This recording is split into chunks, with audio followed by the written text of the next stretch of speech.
Everyone, আসসালামু আলাইকুম। আমি আজ পানির ভাপে চকলেট কেক তৈরি করেছিলাম। এটা এতটাই সুস্বাদু ছিল যে খেতে খুব ভালো লেগেছে। প্রথমে একটি বলে 3টি ডিম নিয়ে ইলেকট্রিক বিটার দিয়ে বিট করে নিয়ে তাতে 1/4 কাপ করে চিনি এবং 1/4 কাপ তেল দিয়ে সেটাও বিট করে নিয়েছি। এবার তাতে 1 কাপ ময়দা, 1/3 কাপ গুঁড়া দুধ এবং 1 চা চামচ বেকিং পাউডার দিয়ে এবং 1/3 কাপ হার্শিস দিয়ে তা ভালোভাবে মিক্সড করে নিব। মিক্সড করে নেওয়ার পর তা কেকের মোল্ডে ভালোভাবে তেল মিক্সড করে কেকের ময়ানটি ঢেলে দিব এবং তাতে কিছু পরিমাণ বাদাম ও কিশমিশ দিয়ে দিব। আমি এখানে চুলায় আগে থেকে পানি গরম করে রেখেছিলাম।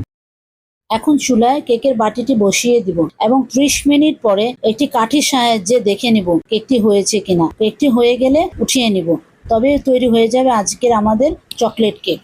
আপনাদের যদি আমার এই রেসিপিটি ভালো লেগে থাকে তাহলে লাইক, কমেন্ট ও ফলো দিয়ে রাখবেন। ধন্যবাদ।